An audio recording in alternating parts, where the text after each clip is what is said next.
Hey everyone! Got a little story for ya today. So picture this. The mother-in-law defending her cheating son, saying, "What's the big deal? He had a little fling. But hey, the main thing is he came back."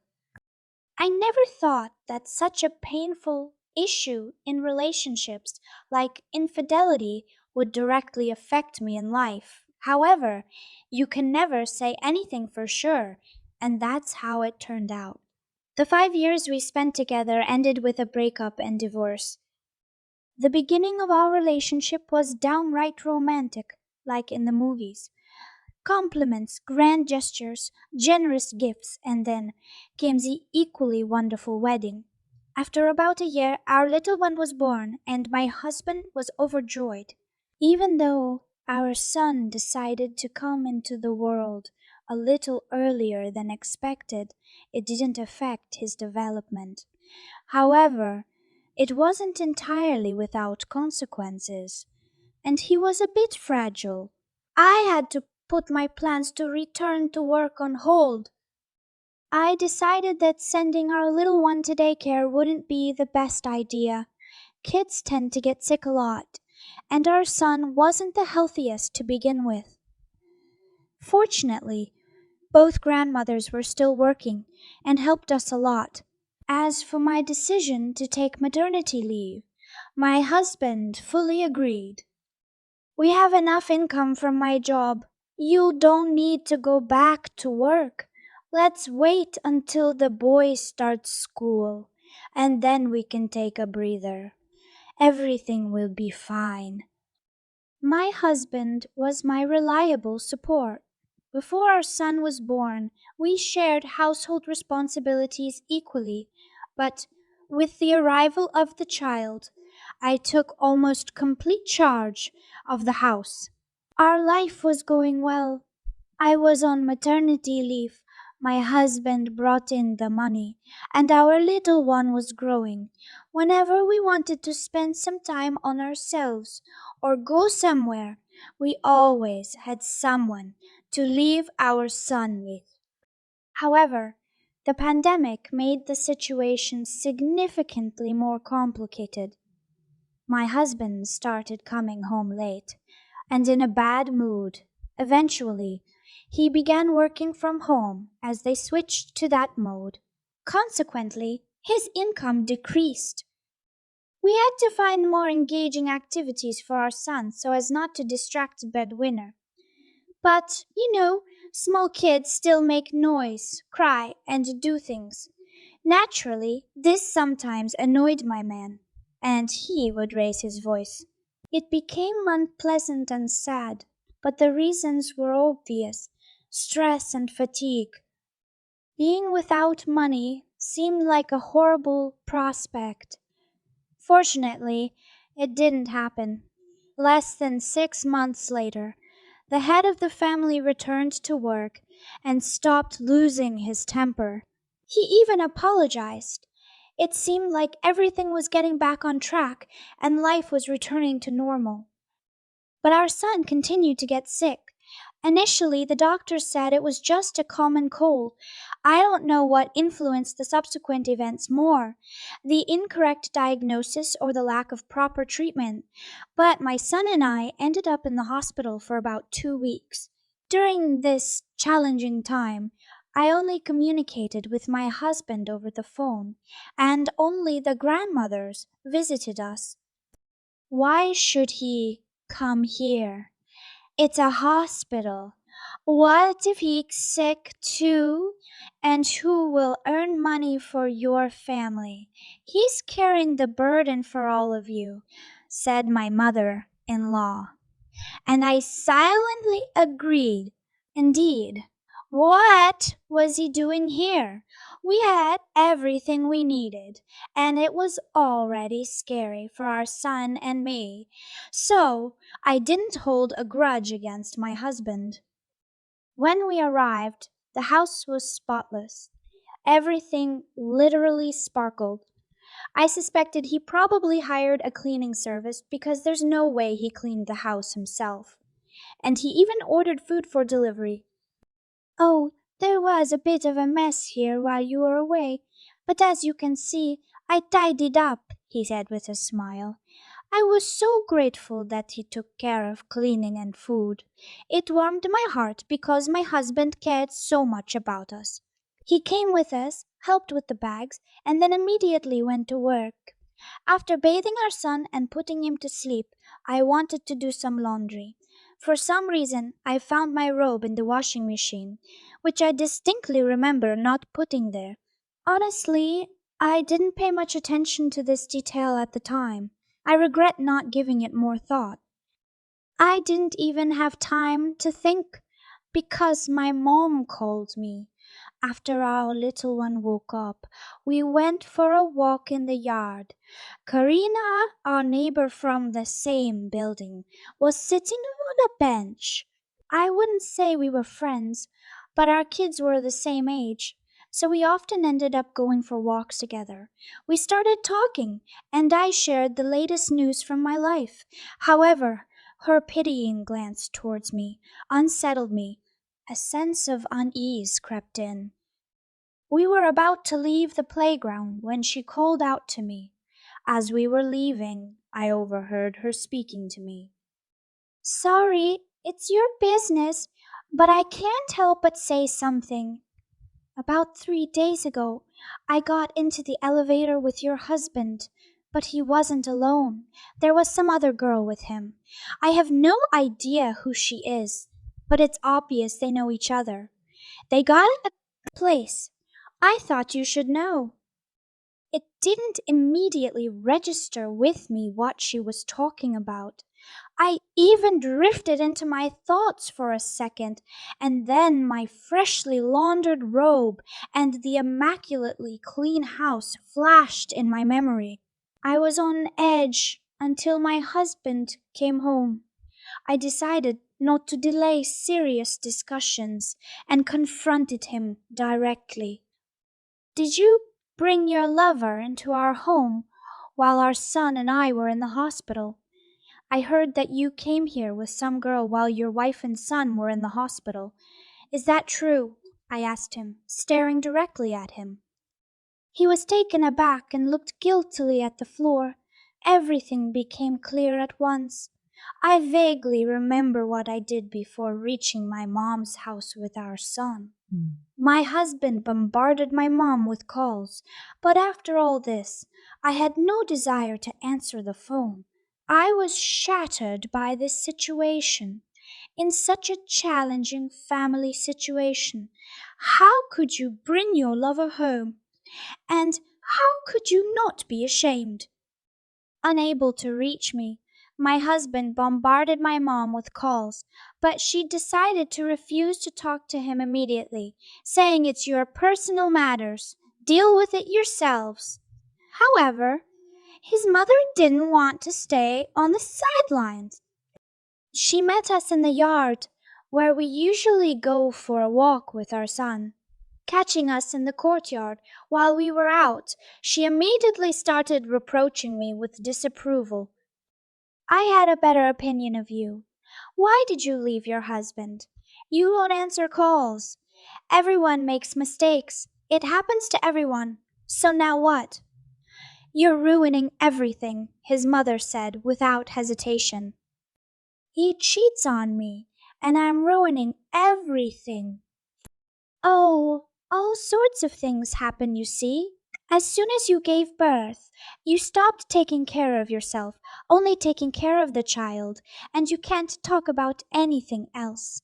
You're always at home. So he wanted something new for your son. The girls at his work are like sirens, and he couldn't resist. You have everything you need. Well fed, clothed, with as can you. In mute bewilderment, I simply walked away. I was at a loss for words. I wonder how she would react if such a situation happened with her son. Yet I was scolded for supposedly exaggerating. Surprisingly, when I shared this with my mom, she didn't support me. The situation is certainly not pleasant, but everyone can make mistakes in life. Just think about leaving your son without a father. And who will suffer from it? The child, primarily, and it won't make things easier for you. I'm not forcing you into anything, just advising. Think about it rationally, and maybe your decision will be completely different. That was unexpected. Is it normal to just not pay attention to such unforgivable things? I must be missing something in this life, but I can't see this betrayal in any other way. The story about how the girl's husband brought home a child from his ex wife because it was uncomfortable for him with the previous wife. My husband, Dennis, and I have been married for 4 years. It's my first marriage, but he was previously married. We have a 2-year-old son together, Yaroslav, and he has an 8-year-old son, Maxim, from his first marriage. I didn't break up anyone's family or take anyone away since Dennis and I met after his divorce. He didn't involve me much in his previous relationship. However, he made it clear that he financially supports Maxim and is obligated to visit him. I didn't oppose this, as it didn't bother me. I hadn't seen the boy at all, and Dennis barely communicated with his ex-wife. They only met outside our home when necessary. I don't know how much money my husband paid for Maxine, but we are not lacking financially. He earns enough. We spent a lot of time with our son, and Dennis helped me a lot. We hired a nanny for Yaroslav, and everything was fine. As my husband mentioned, he didn't forget to spend time with his older son. Life went on smoothly until one day in April when Maxim unexpectedly showed up at our doorstep with Dennis. Since my ex-wife is too busy with her active life, Maxim will stay with us until July. Then he'll go to a health camp. It'll be better for the child. That's what I heard from my husband when he came home. Naturally, I had reasons to be upset. He just decided this without discussing it with me. The situation was also complicated because I didn't know the boy and how to interact with him. Yet, I would be the one spending most of the time with him while my husband was at work. When I voiced my concerns to Dennis, he just said that his son is a full-fledged member of the family and will stay as long as he wants. It was my responsibility to find common ground with him, and my husband would help if any problems arose. You don't have to become his second mother. Find a way to connect with him and just make sure he doesn't feel like a stranger here. He's my son, after all. For me, in reality, Dennis's son was a stranger. Nevertheless, building a relationship with the child wasn't an impossible task, and I didn't object. I immediately started trying to talk and get along with him. But both he and got along with him. But both he and Yaroslav perceived us as enemies. I can only guess what might be the reason. Maybe child jealousy, or maybe stories from his mother, as his behavior wasn't the best. And he couldn't get more attention, as I had Yarick. When Dennis came home, he treated my words about having difficulty connecting with his son with skepticism. Be more patient and try harder. You know kids sense when they are treated negatively, my husband said.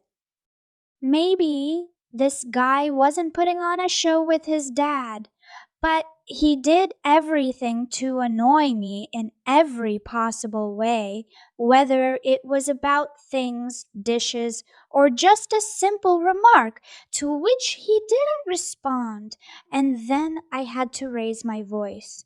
Over time, My husband's dissatisfaction only grew. Perhaps the sun told him something, as we clashed daily on this issue. Dennis concluded that I didn't care because I didn't want to contribute to this, and in general, he thought that I didn't like Maxim. I got tired of keeping silent, and I directly asked why I should love someone else's child to fulfill all his whims because his mother started making changes. If Maxim will return home soon to his mother, maybe there is no place for the child in her personal life. I bombarded my husband with questions that had long been bothering me. If I knew, honestly, it's a difficult situation. As long as I know Natasha, she always had such surprises. She even wanted to send him to a boarding school so that he wouldn't interfere. I had no choice but to take him. I was just shocked. This woman was ready to send her child somewhere just because he might interfere with her romantic life. Dennis decided not to delve into this topic further, but that was enough for me not to sleep well for half the night. What if I did the same with my Yarrick, sending him to such a place? Fortunately, I will never allow this, and it gave me the opportunity to see Maxim in a different light. Magic didn't happen, and the problems didn't immediately resolve, but I genuinely changed my attitude towards Dennis's son to a more affectionate and caring one, giving him attention and actively communicating with him. I help myself with literature dedicated to similar cases and try to apply something in life. And I started seeing changes in Maxim, who noticeably opened up to us. He enjoys playing with our son, and he even offers his help with household chores. My husband also pays attention to both Maxim and Yarek, not forgetting to support me. Found yourself a man with a past, but I told you such things could happen, my mom said with dissatisfaction, and now deal with it. Mo, everything will be fine. Yes, it was challenging at first, but now we get along much better. It's just that Maxim needs to adapt to the new conditions. He'll drive you crazy with Dennis when he grows up. Sometimes we don't have enough patience, even with our own, and he's still a stranger, my mom sighed. But I think we'll handle it. After all, you never know until you try.